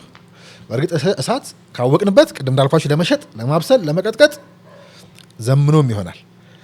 እሳቱ ምርጫ እናንተ ነው። ይኸው እሳቱ በግራ እሳቱ ሰው ያሳለ አበባ አብይ አለ ሲምቦል ስለሆኑ ማለት ነው።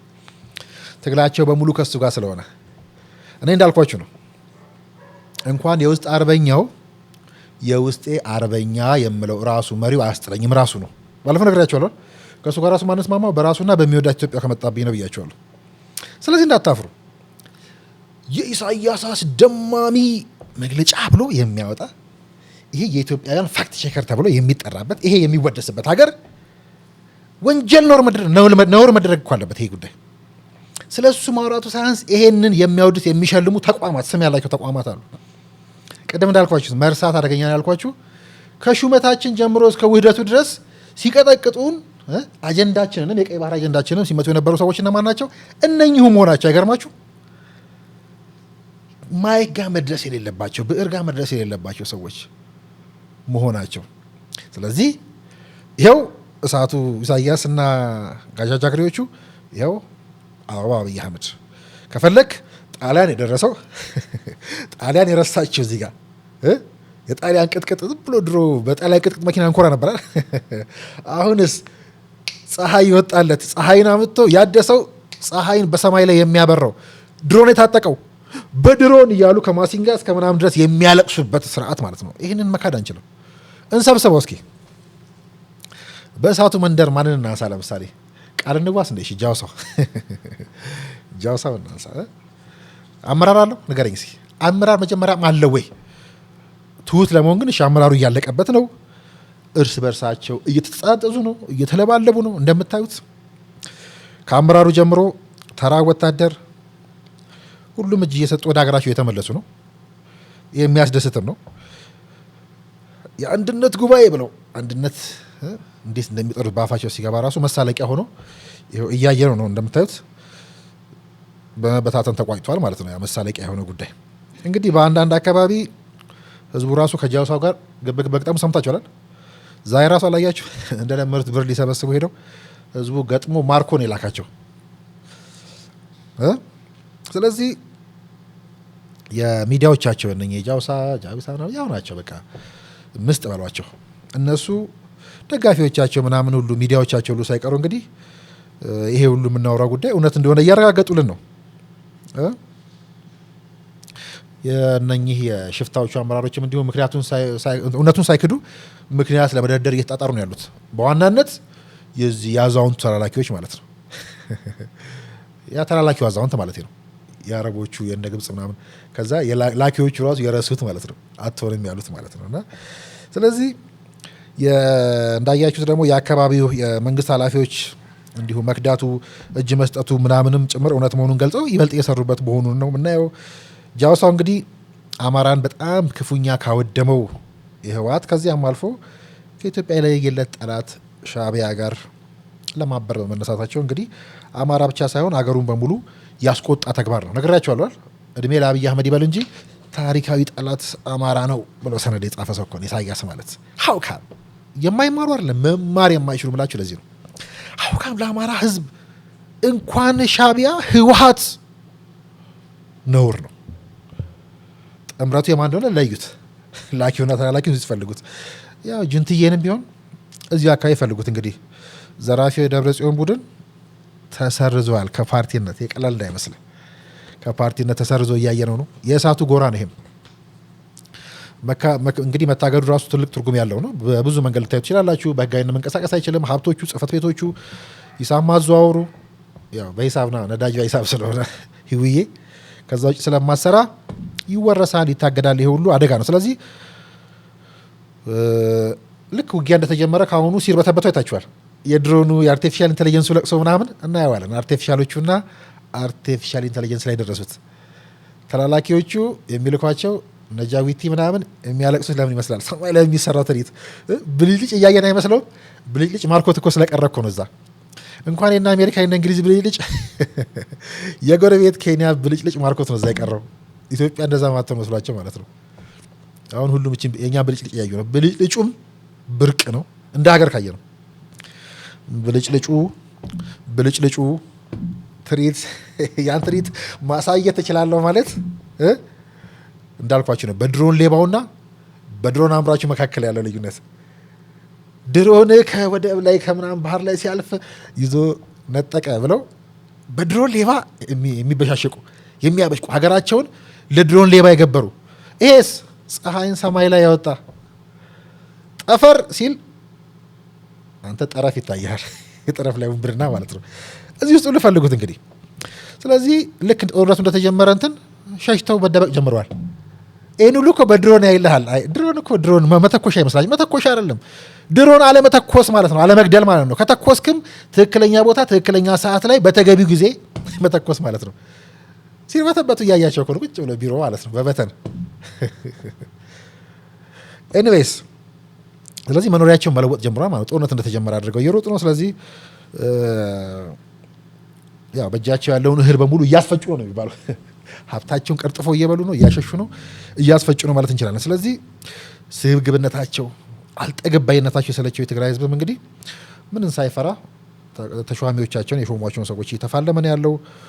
ወጣቱ ከእንግዲህ አንዋጋም ብቻ አይደለም ያላቸው፣ በቃችሁ ነው እያለ ያለው። በቃን ይል ነበራል። አሁን በቃችሁን አንገሸገሻችሁን እያላቸው ነው። ስለዚህ በግልጽ የሚታይ ሁኔታ ነው። ስለዚህ ከሻዕቢያ ጋር መግጠሙ ደግሞ ይሄ ምን ያህል የትግራይ ህዝብ እንደሚያስቆጣ አስቡት። ባለፈውም ነግሬያቸዋለሁ። የጠቅላይ ሚኒስትሩም አንዱ ጸብ በማሳያ መጥቻ ያሳያቸዋለሁ። ከትግራይ አትበልጡም ስላላቸው እኔ አግኝቻቸዋለሁ ብያቸዋለሁ። የደህንነት አለፍና አንድ ህዝብ አንመስላቸውም ታውቃለህ። ከኔ ጋር ቁጭ ብሎ የትግራይን ክፋት ነው የሚያነሳልኝ። በፍጹም ኢትዮጵያ እንወዳለን ይሉሃል። ለትግራይ ቅንጣት ልብ የላቸውም። ሀውካም እንዴት ነው መታጃጅ ላይ እኔ ስሽ ልትሸውደኝ ትችላለህ። እንዳልኳቸው አንደነን ማይክ የሚይዙ የጥበብ ሰው ነን ብለው ድሮ ያወደስናቸው አሁንም ያሉ ሰዎች ኤርትራዬ ምናምን እያሉ የሚያለቅሱ ለምንድን ኤርትራ የምትፈልጋት? ለምን እንደምትወዳት? ስለ ጋራ ተጠቃሚነት አስበህ ነው? ለዋላዊነት ስለሚባለው ጉዳይ አስበህ ነው? ለዋላዊነትን አክብረህላት ነው? አንተን ሊከስ ይሞክራል። ልክ 18 ዓመት ላይ እንዳልኳችሁ ገና ሳላድግ ምናምን እማልል የነበረው በእነ ኦሮሞ የተሸውደን ምናምን እነ ፊያሜታን መናፈቅ ምናምን ብያቸዋለሁ። ትግራይ ላይ ሲሄድ ስጓዝ ኤርትራም ሲሄድ ምናምን 18 ዓመታችን ላይ ቆሙ የቀሩ የጥበብ ሰዎችና ተንታኞች ናቸው። በተላላኪነት ሊከሱ የሚሞክሩ ለተላላኪ ከተላላኪነትም አንሶ አትመጥንም ተብሎ የተረሳ ሰው የተላላኪዎች ማለት ነው። ስለዚህ ለትግራይ ህዝብ ከሻዕቢያ ጋር መግጠም ማለት ምን ማለት እንደሆነ አስቡት። እዛ ውስጥ ነው ያለው ማለት ነው። ስለዚህ በየአቅጣጫ የተወጠረ ነው ጁንታው ራሱ የተማመኑበት ጁንትዬ። ስለዚህ ከዛ ተጨማሪ ናራና ነባይቶና የውጭ ምዕራባውያንን ብትሉ ቅድም እንዳልኳችሁ ከዚህ ሁሉ አልፎ አሜሪካ ራሷ ህወሓትን ከሻዕቢያ ጋር እየተገናኙ መስራታቸው መደግፈው አይደለም። ቅድም እንዳልኳችሁ አቶኝም ተብላ ተገንጥላለች፣ ተትታለች። ከሁሉ በላይ ተላላኪው ደምቃል። ቅድም ብዬ ጀምሬላችሁ ሰዓታችሁ እንዳልወስድ የተውኩት የእነ ማሲንጋን መግለጫ ተከትሎ መንግስት መናገር ሳይጠበቅበት ሲያስቀይረው ተላላኪ የሚታወቀው መንግስት መግለጫ ወጥቷል። ሶስቱም የኢሳያስ ተላላኪዎች የምላችሁ እኔ ኢሳያስ ከኢትዮጵያ ጋር ከአብይ ጋር ትልቁ ጸቡ እንትን ነው። ወያኔንም ፋኖንም ሸኔንም ያስታጥቃል። ኢሳያስ አለቃቸው ምንድን ያለው ወጥቶ ተላላኪ አይደል ያለው። የእሱ ተላላኪዎች ፈጥነው ምላሽ ሰጡት ለማሲንጋ አይደል። ሶስቱም ወጥተው በየተራ ለማሲንጋ መልስ አልሰጡም። ሰጡ እኮ በማሲንጋ መግለጫ ላይ እንዳላችሁት በቃ አትሆኑም፣ አቅጣጫችሁ ለዩ፣ ፎከስ ምናምን አይደል። ህወሓትና ሻዕቢያ ያበቃላቸው ናቸው በሱ መስፈርት ውስጥ። ኢሳያስ የተረሳ ነው እንዳልኳችሁ። ግን የተላላኪነታቸው ልክ የማሲንጋ አንዲት መግለጫ ከያለበት ሸኔን ፋኖን ከያለበት ቲፒኤልኤፍን አንጋጋች ማለት ነው። ለዩት ተላላኪውን እዚህ ውስጥ። ወደ ላኪያቸው እንሂድ እንግዲህ እንዳልኳችሁ አይደል። እሳት ወይ አበባ እያልን አይደል። እሳቱ ዋናው እሳት ሻዕቢያን ራሱን ይላል። ከዛ ደግሞ ይሄ አክሲስ ኦፍ ኢቭልስ ብዬ ባለፈው ተወሰነ አንስቼላችኋለሁ። ሻዕቢያና አክሲስ ኦፍ ኢቭልስ የሚባሉት ያው በእርግጥ እንዳልኳችሁ የሱም ሆነ ኢሳያስን የረሱት ጋር ቢሆን የአክሲስ ኦፍ ኢቭልስ የሚባሉት የነሱ አለቃም ነው ማርጌሌ እዚህ ጅቡቲ የሚያስቸግሩን የነሱ አለቃ ጋም ሰውየው ደረስ መለስ እያልነዋል። ሌላ አውሮፓ ላይ ጠብቀው ገና። ስለዚህ ሻዕቢያና አክስ ኦፍ ኢቭልስ እነሱ አለቆችን ፈልጓቸው እዛ ውስጥ። ስለዚህ እንዳልኳችሁ ጦርነቱ ያ እንዳይመስላችሁ ዘራፊ ፍልሚያ ነው፣ የኢኮኖሚ ፍልሚያ ነው። ኤርትራ ውስጥ ቅድም እንዳልኳችሁ የሚፈርስ እንጂ አንዲት የምትገነባ ነገር የለችም። የምትገነባ ሳይሆን በባድማው ያኔ ጦርነት በኢትዮ ኤርትራ ጦርነት ውስጥ የተቦነደሰው ቀዳዳ የሚደፈንባት ሀገር አይደለችም። ስለ ስርዓት ለምናምን ያወራል። ዲሞክራሲ የለም። ቶ ዲሞክራሲ እሺ፣ አምባገነን ሆነም ሶሻሊስትም ሆነ እኮ ሀገር ታቀናለህ አይደል? ቅድም እንዳልኳችሁ ፋብሪካ ነቅለው የፋብሪካ ምርት እኛ ሀገር ገብተው ዘርፈው የሚወጡ የሚሮጡ የሚፈረጥጡ ሆነዋል። ዲሞክራሲ እንኳን ዲሞክራሲ ሀገር ማለት ምርጫ የሚባል ነገር የለም። ፓርላማ የሚባል ነገር የለብም። ያለው አንድ ነገር ብቻ ነው ማንክደው፣ አንድ የጃጀ አምባገነን አለ እዛ ሀገር ላይ። ኢንተርኔቱ ለአንድ ሰው ብቻ ነው የሚሰራ፣ መጠቀምም አይችልም በእርግጥ እና እዚያም እንግዲህ የተቃውሞ ምልክቶች በስፋት የታዩ ነው። እንደምታውቁት ሁሌ እየደበቅን እንጂ ሃይማኖት ጉዳይ አለ፣ የሙስሊሙ ጉዳይ ከዚህ ድንበር ላይ የአፋርም የሁለቱ ኩናማ ጉዳይም አለ መሀል ላይ የሚነሳ። ስለዚህ እና አሜሪካ ምናምን ጥርሳቸውን ነክሰውበታል። እሱ ብቻ ሳይሆን ደግሞ ላኪዎቹ ዜግነት የቀየረላቸው አረቦች ሁሉ አትሆንም በቃ አታዋጣም እኮ አንተ ብለው መካከለኛ ምስራቆች ሁሉ ተስፋ የቆረጡበት አካል ሆኗል። ጠቅላይ ሚኒስትሩ ደግሞ አደባባይ ወጥቶ የባህር በር ለኢትዮጵያ የህልውና ጥያቄ ነው ካሉ በኋላ ያው እንግዲህ መርበተብ ብቻ ሳይሆን እንደምታዩት ይሄው ኢትዮጵያ ልትወረኝ ነው እያለ ከግብጽ ጋር ከሶማሌ ጋር ከጅቡቲ ጋር ከፋኖ ጋር ከጁንታ ጋር በየመንገዱ ካገኘው አንድ ሽፍታም ካገኘ ከነሱ ጋር ጭምር ግንባር ለመፍጠር እየተጋጋጠ ነው። አሁን የጀመረው ብቻ አይደለም፣ ከነሱ ጋር በፊት የሚሰራ ነበር በነገራችን ላይ። ስለዚህ የአሜሪካ ተቃውሞ፣ የትግራይ ህዝብ ምሬት፣ የአማራ ህዝብ ጥላቻ፣ የኢትዮጵያውያን ቁጭት፣ የኢትዮጵያ ከሶማሊያን ከሱዳንና ከአንዳንድ የአረብ ሀገራት ጋር እየሰራቸው ያለችው ዲፕሎማሲ የኢሳያስን ህልም አለው ወይ ሲጀመር ቅዠት እያደረገው መምጣቱ በግልጽ ይታያል። እሳቱ ይሄ ነው። ምርጫው እውነቱን መፈለግ የእናንተ ድርሻ ነው። ጋዜጠኛ ናችሁ፣ መበርበር ነው። ከዚህ ያወራሁትንም መቀበል አይደለም። አበባውን ደግሞ እኔ ካስፈለገም አበባዬ ሆይ ብዬ ዘፍንላታለሁ ለሀገሬ። እሱን እንዳያስጥሏችሁ፣ እሱን እንዳያስጣሉ፣ እንደዛ እያልን ልንሸጣት ይገባል። አበባም ስለሆነ ስላለ በመከራ ውስጥም በፈተና ውስጥም በመገፋት ውስጥም አይደል። አለመርሳት እንዳልኳቸው ባለ ፍጻሜ ምዕራፍ ስናወራ የፍጻሜ ምዕራፍ ያወራ ሰው ይሄን የሚያወራ አይመስልም አይደል። መንግስት ስለገረፈ ስለአባረረ ስለሾመ ስለሻረ ባለፈው አላሳያችሁልኝም እንጂ የነዳው የሰራሁት ውስጥ እኮ በሹመትና አይደል በሽረት ማወደስና መቃወም የሚባል ነገር አለ። እኛ መተውና መርሳት አይምታታብን። ያንን ካፒታል አድርገናል ማለት አንዱ ይሄ ነው አይደል። አሁን እንዲህ ስለ ሀገር የምናወራ አንመስልም አይደል። ስለ ሀገር የምታወራው ስለጠቀመች ምናምን ነው እንዴ አይደለም። ስለዚህ አበባነቷን አልክድም፣ የያዝኩትን ወርቅ አልጥልም፣ ይወረውሩብንንም ገንብተንበታል የሚለውን ጭምር ማሳያ ነው። ስለዚህ አበባው ደግሞ በዚህ በኩል አለ። ዋናው ፍልሚያ እንግዲህ ያው ኢኮኖሚ ብለናል። ኢትዮጵያ እርሻ ብቻውን ቀን ሙሉ የምናወራለት ነው። ኢንዱስትሪው አለ፣ ማዕድኑ አለ፣ ቱሪዝም አለ፣ ቴክኖሎጂ፣ የምስራቅ አፍሪካ ትልቁ ኢኮኖሚ ስነሳ ያልኳችሁ የልብስ ኢሳያስ ይመስላል እንዴ? ቅያሬም የለውም ብያለሁ፣ አያመርተውም ብያለሁ።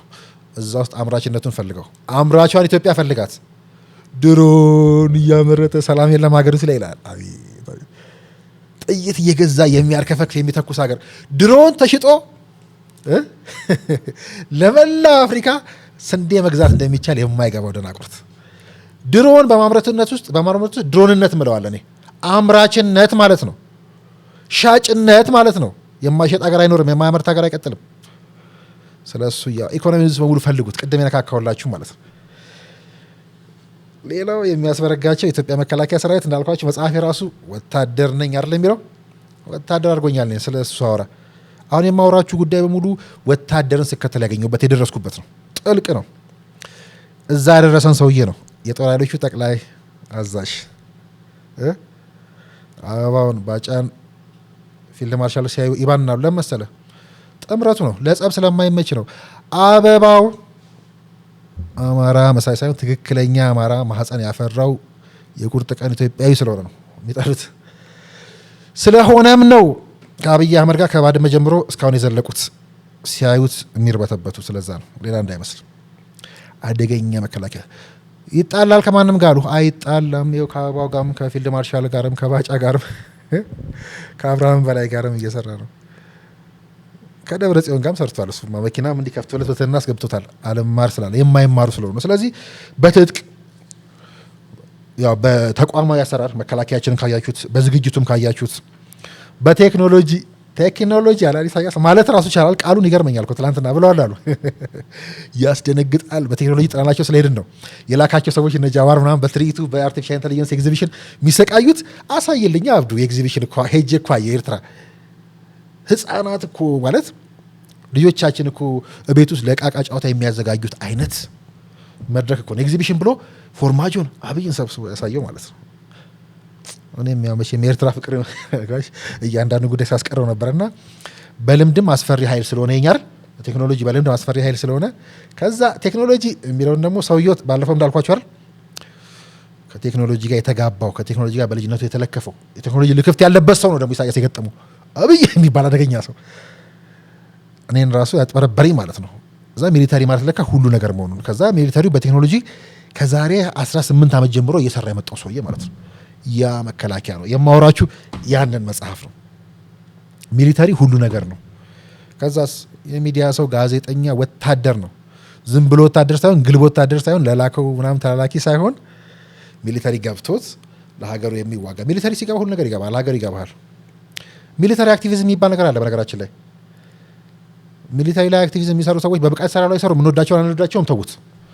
አንዱ ስዩም ተሾመናል። አሁን እዚህ ጋር ለምሳሌ እና አንዋር ልጆችን አጀንዳ ፕላስ ላይ የሚሰርቡበት በቀይ ባህር ጉዳይ ምናምን ላይ በልማት ጉዳይ አንዱ ከስዩም ጋር ደረበው ነው የሚሰርቡት። ሌሎችም አሉ። ግን ይመጣሉ ላይ ሌላ ጉዳይ ነው። ግን ሚሊታሪ አክቲቪዝም የሚባል ፕሪንሲፕል አለ፣ ፍልስፍና አለ። እዛ ላይ የሚሰሩ ሀገራት አሉ። በረም መስራት አለብን። ለፕሮፓጋንዳ ምናምን አይደለም። ሲገባ ሚሊታሪ በቃ አሁን ይገባል። እኔ የተሻለ አሁን ጋዜጠኛ ከሆንኩ የምሆነው ሚሊታሪን በአግባቡ ስለተረዳው ይመስለኛል። እና በዛ ደረጃ ነው። ዲፕሎማሲው እንደምታውቁት ነው።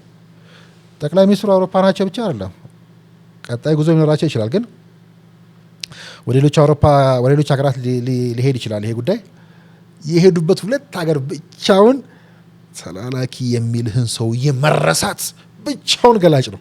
ኢኳሊ ከአሜሪካ ጋር በጣም ሰላማዊ ወዳጅነት የተመሰረተ ዝምድና አለን። ለምሳሌ ኢኮኖሚክ ሪፎርም ስንሰራ አሜሪካ፣ እንግሊዝ፣ ፈረንሳይ፣ ጣሊያን በጣም አግዘውናል። የክሬዲተርስ ኮሚቴ የሚባለውን ኮቼር የሚያደርጉት ፈረንሳይና ቻይና ናቸው። በጣም አግዘውናል። እኛ የዚህኛው ክላስ የዛኛው ክላስ የዚህኛው ጎራ የዛኛው ጎራ ተሰላፊ አባል አይደለንም። እኛ የኢትዮጵያ ህልም ተሰላፊ አባል ነን። ከበርሊን ኮንፈረንስ ተከተል ብያለሁ። ፈረንሳይና እንግሊዝ የነበራቸውን ግብ ተከትለው ጣና ከዛ ባድራ የተሰጠችው ለጣሊያን እቺ ምንድነው እቺ ሰነቀረችብን ሻቢያ የምትባል ኃይል ተላልክ ታስተዳድር የነበረውን ጉዳይ በሙሉ እዛው አስፈልገው ከዛ ይሄን ሁሉ የበታተነበት አብይ አህመድ በመጣ መጀመሪያ ገና አንድ ዓመት ሳይሞላው እኮ ነው የባህር ኃይል ስምምነት ተፈራረመው። እንዲያለ መቅደም ያስደነግጣል። ጉዳዩ የባህር ምናምን ብቻ እንዳይመስላችሁ የማደጋችን መሆኑን የምታውቀው ኢሳያስ ስቋል። ያነር ተላላኪው እኮ አንተ ነህ ማለት ተላከ የምትለው ምዕራባውያን ስለተቆጡ ስለጨፈሩ ላኪዎች ስለሳቁ ስላኮረፉ ለምን አላማን ትቀይራለህ? እንደም ስጽፍ ያልኩት ያኔ ምን ነበረ? ኢሳያስና አብይ ሲስቁ እና አሜሪካ ያለቅሳሉ። አሁን ተቀይሯል። ያቋም እኮ ማንም ስለ ጮኸ ስለመጣ ስለሄደ ከሁሉም ጋር ተጫውቶ ከአሜሪካም ከቻይናም ከቱርክም ከዩኤኢ ጋም መስራት የቻለውን ተአምራዊ ሰው ነው ተላላኪ ሊሞክረው የተረሳ ሰውዬ። ላኪዎቹ ለተላላኪነት አትመጥንም ብለው የረሱት ሰውዬ የሱን ጓደኞች ነጥቆ የሚያጫውት ጠላት ወዳጅ ሳይል ነው።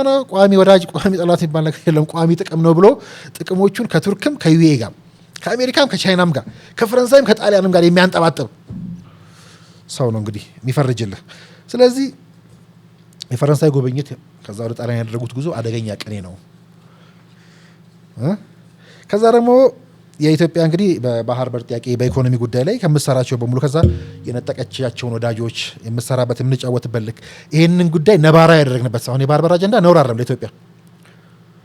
ላኪዎችን በማሸነፍ በየፓርላማ የሚደግመውን ለማንም የሚላላክ መንግስት የለህም ያለን ሰው ድገመው ከፈለክ። ስለዚህ መጨረሻው እንግዲህ ምርጫ ነው። በእሳቱ ወገን ያለው ይህንን በረከት ስናይ የእሳቱ ነገር ስታይ ትርምስ ውድቀት ብቻ ነው ያለው። በአበባው ወገን ከነ ብዙ መከራ ከነ ብዙ ችግሮችን ቢሆን ስምረትና እድገት መኖር ልትክድ አትችልም። አሁን ባየነው ማሳያ ብቻ በወቅታዊ ጉዳዮች ማሳያ ብቻ ማለት ነው። ስለዚህ ይሄ መጨረሻውንም ያሳያል። እሳቱ ያው ምንድን ነው መጨረሻው? ተቃጥሎ ማለቅ ነው። ምርጫ አለው? ምን ምርጫ አለው? ተቃጥለ ታልቃታለህ። አበባስ እየፈካ ይሄዳል ሁሌ ማለት ነው። እሳት ወይ አበባ ብለን ወደኛ ብንመልሰው ይሄ ነው። ከዛ ወደ ብሪክስ የተቀላቀልንበትን ድል ዲፕሎማሲ ላይ ድገመው። ከዛ ደግሞ ከብሪክስ አባል ሀገራት በሙሉ በኢኮኖሚ ፕሬዲክት የተደረገውን አይታችኋል። እየመራች ያለችውን ኢትዮጵያን እዚህ ላይ ድምር አድርጋት። መደመር ያስደነግጣቸዋል። መካፈል ሲባል ይደነግጣሉ። ማካፈል አይወዱም፣ ይዘርፋሉ። ተደምሮ ብዙ መሰብሰብ አይወዱም። መቀነሱ ላይ ነው የሚነቁት። መቀነስ ሲባል ደነገጠች፣ መደመር ሲባል ያለህን በጋራ አድርገህ መካፈል እኮ እንዳለ አያውቁም። ስለዚህ ይህን ሁሉ የማያውቁ ናቸው። እሳት ወይ አበባ ምርጫው የኛ ነው። እስካሁን የነካካኑ ጉዳይ በሙሉ የጦርነቱ ዋዜማ ያን ቢሆንም የአሁኑም ነው። ጉዞዬ ወደ 4 ኪሎ ከቀጠሮ ከመሪው ጋር የሚለው እንጀምረዋለን ማለት ነው። ስለዚህ እየነዳው ወደ 4 ኪሎ ስንጓዝ መቼ ጋሼ ትራምፕ ያኔ ከስልጣን ከመውረዳቸው በፊት ተመልሰው ከመምጣታቸው በፊት ግብጽ ግድቡን ታፈንዳው ያሉበት ቀን ላይ ጠቅላይ ሚኒስትሩ በዛ ቀን በአጋጣሚ ቀጠሮ የዛን ቀን ነው። በምን አይነት ሁኔታ ውስጥ ሊሆኑ ይችላሉ? የምር ቀጠሮ ላይሰረዝ ይችላል። አሜሪካ ፎክራ ዛሬ በወቅታዊ ጉዳይ ጊዜያችን ወሰድኩባችሁ። ነገ እንቀጥላታለን። ዛሬ አውራነው ጉዳይ በሙሉ እዛ ውስጥ በማስረጃ የጠቀስናቸው ተንታኝ ዘጋቢዎች፣ የሚዲያው ጦርነት ሁሉ እና አሜሪካ የላኪና ተላላኪውን ጉዳይ በሙሉ አንዷ ምዕራፍ ታሳይልናለች ብዬ አስባለሁ። እሳት ወይ አበባ ምርጫው እናንተ ነው። ሰላም ዋሉ። ሙድካስት ነው እንደ ሙዳችን የምናወራው አይደል? እንደ ሙዳችን የምናወራው እንደ ዘመኑ እንደ ጊዜ የምናወራው ደማቅ ነበር ቦልድ የሆኑት ነው።